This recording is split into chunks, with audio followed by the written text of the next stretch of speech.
Good morning, students. So welcome you to my new video regarding www and its applications, web, email, chat, VoIP. So in this video we will learn about what is www and its applications. So let's start. www, as the full form of the www is World Wide Web. Now we check about the history of the World Wide Web first. World Wide Web was first invented by Tim Berners-Lee in 1989. In 1995, the first connection was established, and today that is known as the Internet.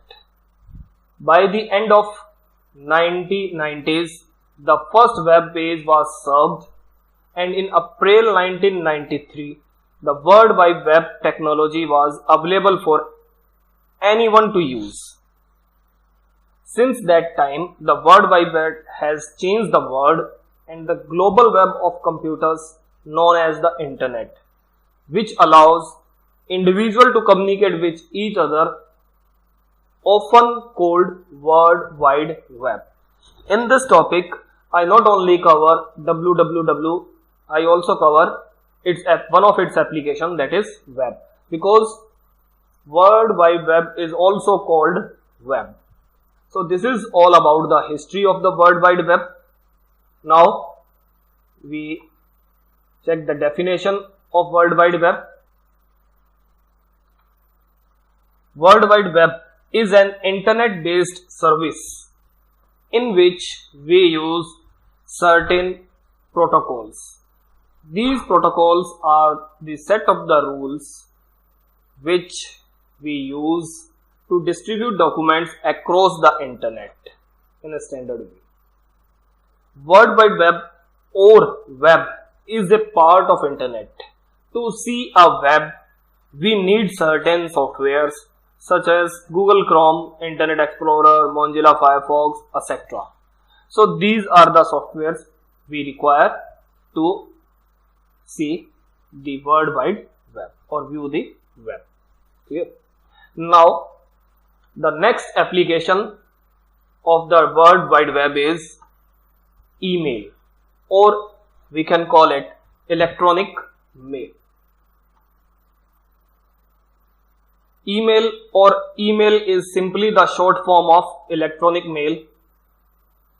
It is the system of receiving, sending and storing electronic messages.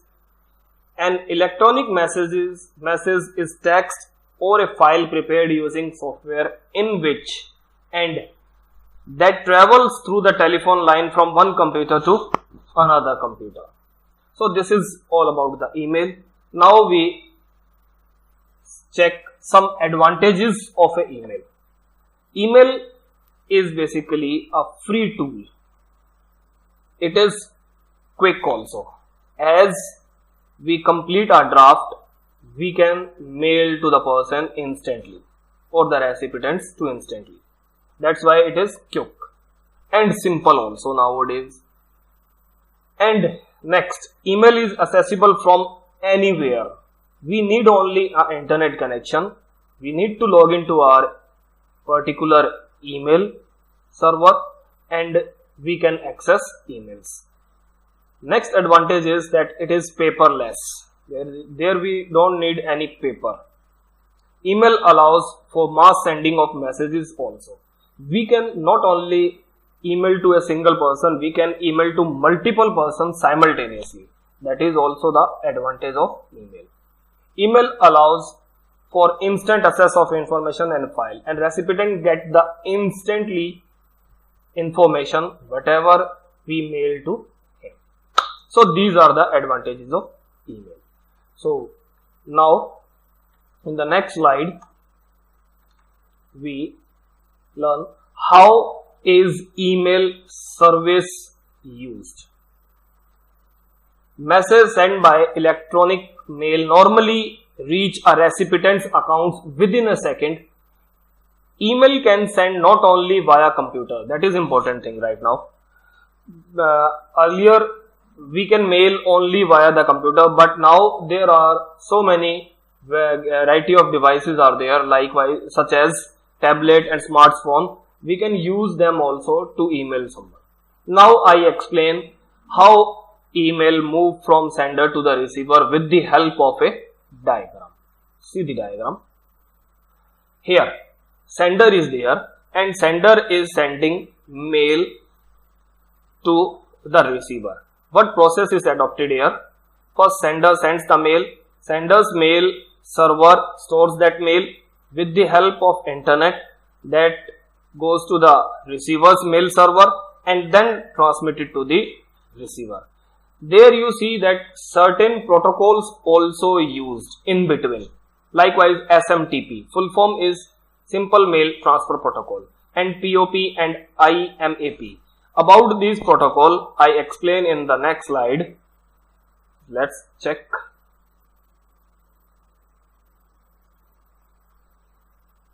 Protocols used in email service. So, three types of protocols used in email service: SMTP, Simple Message Transfer Protocol. Next, POP, Post Office Protocol. IMAP, Internet Message Access Protocol. SMTP enables the actual sending of the messages. This is responsible for actual sending. These protocols, different protocols are having different kind of a functionality. So many protocols are there we use in internet. For sending a mail, we use SMTP, POP, IMAP. Now, these two protocols, POP and IMAP, allows the user to retrieve information instantly. With the help of these two, user can retrieve the information instantly, and the sending responsibility is handled by SMTP. So these are about the protocols. Now we check the structure of the email. Here you see the basic structure of Yahoo Mail. Different mails are having different structures, but almost all are similar, having common things. So in this structure, I will cover mostly common things regarding the mail. So sending a message using email server, there are three important things that we have to keep in mind.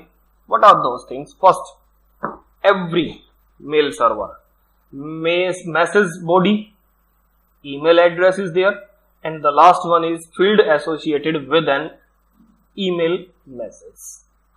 So one by one I explore over these topics. First, message body. In message body, it consists of words, number, attachments, different file we can attach, special characters, anything we want to insert in the letter. That comes under the definition of message body. Next, email address. Address, to understand the address and its component, you can see this example. Likewise, I want to send this mail to demo@yahoo.co.in and demo@gmail.com. So this is the email address. These are the two mail address to whom I want to send the message, or these we can call them, these are the recipients. So an email address consists of four parts. First, username. Username demo. In both the mails it is demo. It may consist underscore or dot. If more words are there, so we can use underscore or dot to separate the words. Symbol, @, that is the most important. Whenever we are writing an email address, it must having this underscore symbol. Next, host name, which tells about the mail server. That is also called a domain name. So right now in these two examples, first here Yahoo is the mail server and here is the Gmail mail server. Next, the top level domain. Afterward, co.in, .com, .nic, .in, these are the top level domain. So top level domain are further divided into the two portions. First, co.in. Here .co, the first part, represent that this is the commercial site. Co and com both representing that it is a commercial site. Second part, .in. Here together these two are co and .in. So it represents that site belongs to India. So in this demo at yahoo.co.in, here it is a commercial site first and it belongs to India. So this is about email address. The last part is in the structure is field associated with an email message. An email client can be Outlook, Express, Hotmail, Ymail, Gmail, etc. Email client may typically consist of 4 important fields. What are those fields? To, CC, BCC and subject. To represents that used to write the email address of the person to whom the message is to be sent. Here in to we specify the recipient name. CC. It is optional and its full form is carbon copy. Is used to send a message to multiple additional addresses.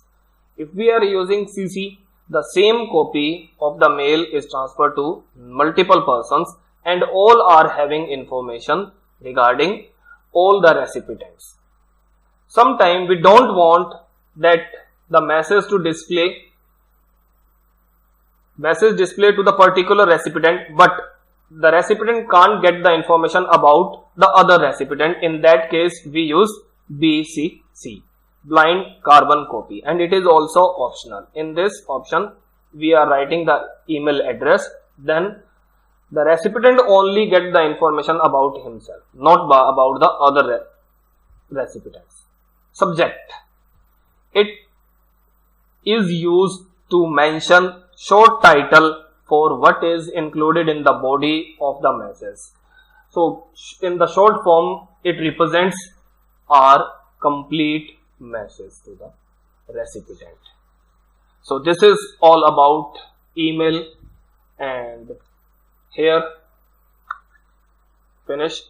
Thanks. Hope you like it and stay at your home. Thank you.